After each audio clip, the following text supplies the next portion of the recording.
messieurs, c'est Petit Quick et je suis ravie de vous retrouver aujourd'hui dans une nouvelle vidéo où on va parler du jeu Lorcana, puisque aujourd'hui je vais vous présenter les 3 decks de démarrage qui ont été vendus pour ce premier chapitre, qui sont des decks qui vous permettent de jouer au jeu sans nécessairement ouvrir des boosters etc. pour constituer votre deck. Là vous avez des decks déjà optimisés avec des cartes du chapitre 1 de Lorcana. Alors avant de commencer la présentation, sachez que j'ai sorti hier une vidéo où je vous explique les règles de Lorcana. Si ça vous intéresse, je vous invite à aller la voir avant de regarder celle-ci, comme ça vous comprendrez un petit peu mieux ce que je vais expliquer dans cette vidéo. Et sachez également que dès demain vous pourrez retrouver une partie de jeu où on va s'affronter avec Maël en utilisant chacun un de ces 3 decks là. Alors du coup, sur les 3 decks de base qui sont proposés par Lorcana, il y a le deck Émeraude Rubis, le deck Ambre Améthyste et pour terminer le deck Saphir Acier. Du coup je vous propose qu'on les ouvre un par un et que je vous explique un petit peu la mécanique de chacun pour voir lequel correspondra le plus à votre style, et on va voir également ce que contient chaque deck. Sachant que mesdames et messieurs, si vous achetez ce deck dans le commerce, vous aurez exactement les mêmes cartes que moi à l'intérieur, puisqu'ils sont faits pour vraiment jouer au jeu et non pas collectionner. Donc à l'intérieur vous allez vous retrouver avec pas mal de cartes en double qui sont intéressantes pour le jeu, et forcément les cartes les plus rares qui sont les enchantées, eh bien vous ne les aurez pas à l'intérieur. La seule chance peut-être d'en avoir une, c'est qu'il y a à chaque fois un petit booster avec des cartes, et là-dedans on peut peut-être packer une carte très stylée, donc ça je vais le mettre de côté, on les ouvrira à la fin évidemment, ne vous inquiétez pas. Sinon on a notre deck de 60 cartes qui est juste ici, donc là j'ai ouvert le deck Saphir Acier. Donc évidemment on se retrouve avec que des cartes bleues et grises qui correspondent au saphir et à l'acier en encre. On a également à l'intérieur un petit dépliant qui explique les règles du jeu que je vous ai expliqué en vidéo hier, mais si vous voulez un petit rappel, et ben ça fait pas de mal, là vous avez tout ce qu'il vous faut. Et au dos par contre il y a une petite différence sur chaque deck, c'est que là vous allez avoir un petit encart qui vous donne des précisions sur le deck que vous avez choisi. Donc ici saphir et acier, vous avez un petit texte qui vous donne une piste pour jouer avec ce deck.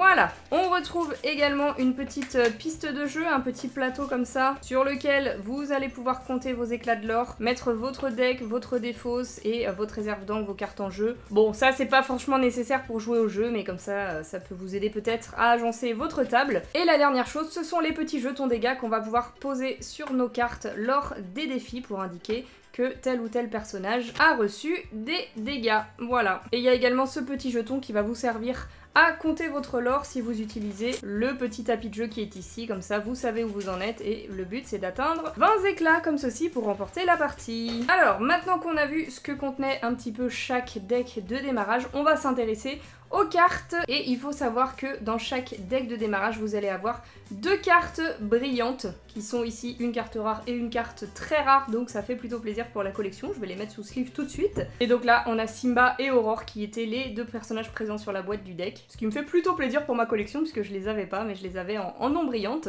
Et donc ce que j'ai pu remarquer sur ce deck là, c'est que vous allez avoir beaucoup de cartes qui vont vous permettre d'augmenter très rapidement votre réserve d'encre. La réserve d'encre, je le rappelle, c'est vraiment la monnaie du jeu, le truc qui vous permettra de jouer des cartes. Et donc dans ce deck, il y a beaucoup de cartes qui vous permettent d'augmenter votre réserve d'encre, comme là ce Mickey. Lorsque vous jouez ce personnage, vous pouvez placer la première carte de votre pioche dans votre réserve d'encre, face cachée et épuisée. Là, autre exemple avec cette carte chanson qui vous permet de placer la première carte de votre pioche dans votre réserve d'encre à nouveau. Ou encore celle-ci de Grand-Mère Tala qui vous permet de placer cette carte dans votre réserve d'encre au lieu de votre défausse lorsqu'elle est bannie, ce qui est plutôt très intéressant, surtout qu'elle a qu'un de volonté, donc elle est assez facile à bannir et ça vous fait de l'encre assez facilement. Et donc le fait d'avoir une grosse réserve d'encre va vous permettre de jouer des cartes plus puissantes, puisqu'il y a beaucoup de cartes qui sont assez coûteuses dans ce deck. À coup de là par exemple 4 d'encre, ici 4 encore, 6 pour Mufasa, 6 encore pour Scar. Vous voyez que les cartes coûtent quand même assez cher, 5 ici pour Maléfique.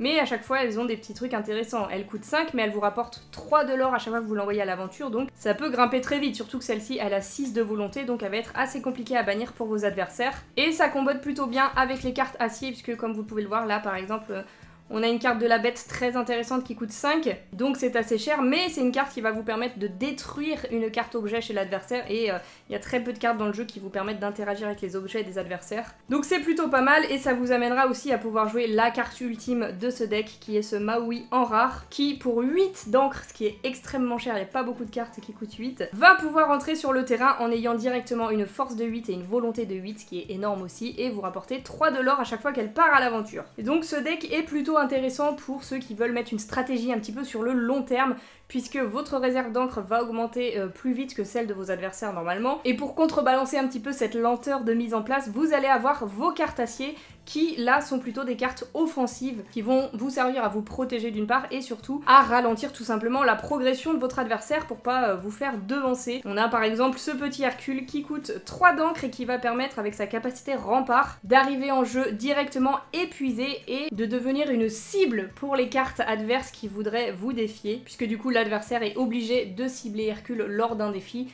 ce qui permet de protéger un petit peu vos autres cartes tant qu'il est sur le terrain en mode rempart. On a des cartes actions aussi comme allumer les mèches qui vont vous permettre de mettre directement 2 de dommages sur le personnage de votre choix, ou tuant la bête aussi qui est une carte qui coûte assez cher mais vu que vous avez une grande réserve d'encre ça peut le faire, surtout que c'est une action chanson donc qui peut être jouée gratuitement et ça vous permet d'infliger 2 de dommages à tous les personnages adverses, donc ça peut être pas mal si votre adversaire a pas mal de personnages en jeu. Enfin bref, je vous laisserai découvrir tout ça par vous-même et vous voyez que là on est sur des cartes plutôt offensives et assez onéreuses pour mettre en place la stratégie du deck Saphir Acier. On passe maintenant au deck Ruby Emeraude avec comme personnages principaux Aladdin et Cruella. Et là, ce deck-ci, vous allez voir, il va faire plaisir aux gens qui aiment l'interaction. Les gens qui aiment aller embêter leurs adversaires, c'est un deck fait pour vous puisqu'il va y avoir beaucoup d'interactions grâce aux cartes de ce deck. Alors, je vous représente pas tout en détail, hein. Là, on a le deck, on a toujours le booster qu'on met de côté qu'on ouvrira à la fin, et sinon tout le reste c'est exactement pareil que dans le deck précédent. Alors pourquoi j'ai dit que c'est un deck fait pour ceux qui aiment l'interaction? Eh bien c'est parce que il y a plein de cartes là-dedans qui vont embêter vraiment l'adversaire. Par exemple, ce petit Yago qui va donner la capacité combattant à un personnage adverse qui sera obligé de défier à son prochain tour, il pourra pas partir à l'aventure. Donc si un de vos adversaires a en jeu une carte très forte qui va lui donner 3 éclats de l'or chaque fois qu'il l'envoie à l'aventure, eh bien vous lui donnez la capacité combattant et au prochain tour il pourra pas aller récolter ces 3 éclats de l'or, il devra forcément faire un défi. On a aussi ce petit Jasper qui est pas mal puisque lorsque vous l'envoyez à l'aventure, non seulement vous récoltez le petit éclat de l'or classique, mais vous pouvez aussi choisir un personnage adverse qui ne pourra pas partir à l'aventure lors de son prochain tour. Donc là encore, vous empêchez votre adversaire qui aurait beaucoup d'éclats de l'or sur une carte à l'utiliser à son tour. Là on a cette carte du Chapelier Fou qui est très intéressante, qui coûte assez cher puisqu'elle coûte 5 d'encre, mais chaque fois que vous l'envoyez à l'aventure, vous récupérez 3 éclats de l'or. Donc ça c'est une carte que votre adversaire va avoir tendance à focus pour vous la bannir le plus rapidement possible, et à chaque fois que ce personnage sera défié, eh bien vous pourrez piocher une carte, ce qui est plutôt intéressant dans l'Orcana. Vous allez voir que c'est compliqué de refaire un petit peu sa main. Enfin bref, il y a beaucoup de cartes comme ça. Ruée aussi, qui est une carte offensive plutôt intéressante, parce que pour seulement 1 d'encre, vous allez pouvoir choisir un personnage adverse qui a déjà un jeton dommage et lui en infliger 2 supplémentaires, donc ça va vous permettre d'aller bannir assez rapidement des personnages de vos adversaires. Et il y a des petits combos avec les cartes Aladdin, puisqu'il y en a plusieurs dans ce deck. Avec Cimeterre Volé par exemple, qui au lieu de faire gagner plus 1 de force, si c'est un Aladdin, ça va lui faire gagner plus 2 de force. Et justement, puisqu'on en parle, là on a le Aladdin ici, qui va carrément faire perdre des éclats de l'or à votre adversaire, et ça, je veux pas dire de bêtises, mais là, il y a que dans ce deck-ci où vous allez pouvoir faire perdre directement du l'or à votre adversaire, donc ça c'est fort. Et surtout, si vous réussissez à aller chercher ce petit Aladdin qui est une carte alter, donc vous pouvez la jouer en payant un coût moindre par-dessus un autre Aladdin déjà en jeu, et bien là, ce Aladdin a une capacité vraiment très forte qui va pouvoir, lorsque vous bannissez un autre personnage grâce à cette carte-là, de gagner 2 éclats de l'or et d'en faire perdre 2 à tous les autres adversaires. Donc ça, c'est vraiment très très fort. Bref, tout ça pour dire que là, ça c'est un deck pour ceux qui aiment les interactions, embêter les autres. Regardez, Feu du Dragon qui vous permet de choisir un personnage adverse et de le bannir directement, c'est extrêmement fort. Encore une carte qui vous permet de faire perdre du l'or à votre adversaire, ça va vraiment ralentir sa progression et l'empêcher de mettre en place sa stratégie. Donc à vous de voir si c'est le gameplay qui vous attire le plus. J'ai pas encore testé, mais il m'attire bien celui-ci, j'avoue. Je pense que ça peut être très rageant de jouer contre ce deck Ruby Emeraude. Et maintenant pour terminer, on va voir le deck Ambre Améthyste avec Mickey et Vaiana. Et là, cette fois-ci, c'est tout l'inverse du deck que je viens de vous présenter juste avant. Ça va plutôt être pour ceux qui aiment faire leur petite tambouille dans leur coin, pas trop embêter les autres, mais gagner très rapidement. Alors, on a toujours notre petit booster, cette fois-ci on a Elsa, et notre deck de 60 cartes. Alors, ici, avec les cartes Ambre, ce qui est plutôt sympa, ça va être la carte Vaiana, qui va comboter avec toutes les autres princesses que vous allez avoir en jeu, et il y en a beaucoup, surtout dans la couleur Ambre. Là, on a Ariel, vous voyez, elle a la dénomination dénomination princesse. Cendrillon ici aussi a la dénomination princesse. Minnie, princesse également. Et donc pourquoi ça combotte avec cette carte de Vaiana qui est une des cartes brillantes de ce deck? C'est parce que, admettons que vous ayez des petites princesses en jeu comme ça, vous pouvez décider, si vous le souhaitez, de les envoyer à l'aventure pour aller récolter les éclats de l'or. Donc là, 2 avec Cendrillon, 2 avec Ariel et 2 avec Minnie Princesse également. Et donc on a vu dans les règles qu'une carte qui part à l'aventure est d'office épuisée, voilà. Mais avec la capacité de Vaiana, si vous l'envoyez à l'aventure, et bien non seulement vous récoltez les 3 éclats de l'or qu'elle vous rapporte, mais en plus, toutes les cartes princesses qui étaient épuisées redeviennent redressées. Voilà, c'est ce qui est précisé ici sur sa capacité. Alors, elles peuvent pas de suite repartir à l'aventure, sinon ce serait beaucoup trop cheaté, mais par contre, eh bien ça veut dire qu'elles deviennent intouchables pour votre adversaire lorsque ce sera son tour, puisque on ne peut défier que des personnages épuisés. Donc là, si elles sont redressées comme ceci, eh bien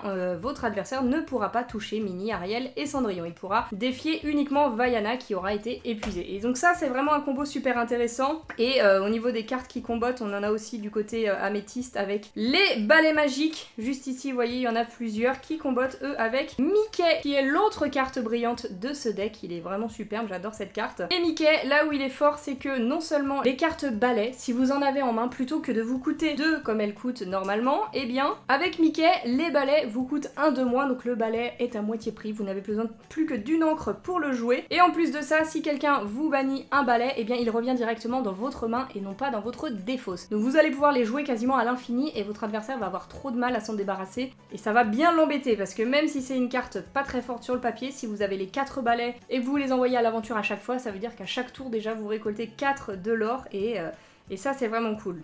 Dans ce deck, vous allez aussi avoir pas mal de cartes chansons et ça c'est plutôt très fort, surtout que ça va comboter avec Cendrillon qui a la capacité mélomane et donc qui va compter comme un personnage de 5 pour pouvoir chanter des chansons sans payer leur coût. Donc là, globalement, vous allez pouvoir chanter toutes ces chansons là gratuitement et ça c'est plutôt très fort aussi. Voilà en gros pour ce deck ambre améthyste. Vous allez voir aussi qu'il y a beaucoup de cartes qui sont très peu chères avec 1 ou 2 d'encre pour pouvoir les jouer, contrairement aux 2 autres decks que je vous ai présentés tout à l'heure, puisque ce deck-là a vraiment vocation à gagner les parties rapidement, donc à jouer beaucoup de cartes, en avoir beaucoup en jeu, pour envoyer tous nos petits personnages à l'aventure et avoir beaucoup d'éclats de l'or récoltés, ce qui est plutôt très sympa. Voilà, maintenant que je vous ai expliqué un petit peu plus la mécanique de chaque deck, chose promis, chose due, on va terminer en beauté avec quand même une petite ouverture de ces 3 boosters en espérant, pourquoi pas, packer une enchantée pour la collection. Ça me paraît compliqué, mais tout est possible, hein. Ça s'est déjà vu, des gens qui packent des enchantés dans les boosters des decks. Donc souhaitez-moi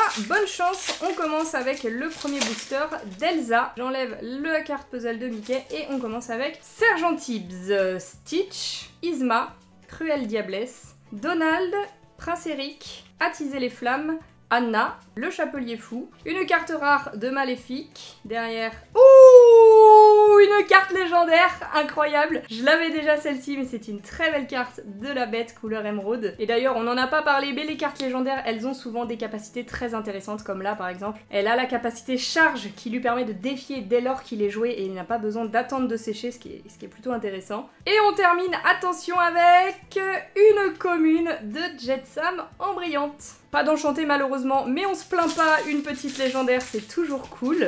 Deuxième booster, maintenant, nous avons quelle pièce du puzzle? Le pied de Mickey, ok. Et on commence avec Hey, Gel, Trahison brutale, Donald, il a un sabre, Capitaine Crochet, Tooie en inhabituel, le fou, Santsutsu.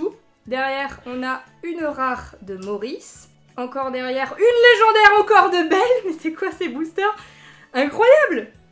Incroyable! D'ailleurs cette carte elle est super forte. Avec le deck Saphir que je vous ai montré tout à l'heure, la carte elle est pas dans le deck de base. Là j'ai eu de la chance de la pack dans un de mes boosters, mais regardez sa capacité. Encore une fois, hein, les légendaires sont très fortes. Tant que vous avez 10 cartes ou plus dans votre réserve d'encre, ce personnage a 4 de l'or quand elle part à l'aventure. Donc vous voyez que si votre réserve d'encre elle contient beaucoup de cartes, eh bien celle-ci est très intéressante à avoir dans son deck pour pouvoir partir à l'aventure et foncer tout droit vers la victoire. Et attention, derrière Belle, nous avons une... Oh bah encore la même, décidément, c'est frustrant ça. C'est Jetsam encore en brillante. Je sais pas si je l'avais déjà, mais au moins maintenant je suis sûre de l'avoir, hein. On l'a 2 fois, à minima. Et on termine avec ce dernier booster de Maléfique. Alors, est-ce qu'on a la tête de Mickey? Non, on a l'oreille, dommage. Allez, on commence avec Peter Pan, Simba, Jafar, Aladdin, Jasmine, Déchiqueté, Rafiki, Carte du docteur Facilier. Derrière, c'est encore l'inhabituel avec Aurore. Ensuite, c'est une rare de Mickey Mousquetaire. Je l'avais déjà malheureusement. Oh, encore une légendaire. Mais c'est pas possible. Mais c'est pas possible, on a 3 légendaires en 3 boosters. C'est incroyable. Carte d'Hadès que j'ai eue dans un petit live TikTok avec Maëlle. Je l'avais qu'une seule fois, elle est magnifique. Oh, c'est quoi sa capacité? J'ai pas vu. Alors elle coûte très cher, 7 d'encre. Et lorsque vous jouez ce personnage, vous pouvez choisir un personnage adverse et la placer face cachée dans la réserve d'encre dans son propriétaire. Ok, ça permet de supprimer un personnage bien embêtant de notre adversaire, mais bon, il est pas banni, ça va dans sa réserve d'encre. C'est fort, c'est très fort. Et attention, on termine avec une commune trahison brutale en brillante. Et bah écoutez, on va pas se plaindre, 3 légendaires en 3 boosters, c'est vraiment un excellent ratio. Et je vais tenter maintenant de construire mes propres decks autour de ces cartes-là, je pense que ça peut être très intéressant. Et sur ce, j'espère, mesdames et messieurs, que cette petite vidéo explicative des decks de démarrage vous aura plu. Si c'est le cas, pensez à laisser le petit pouce bleu. N'hésitez pas à me poser toutes vos questions en commentaire. Et puis, je vous souhaite de bonnes parties de l'Orcana. En attendant la prochaine vidéo, je vous fais d'énormes bisous et je vous dis à bientôt!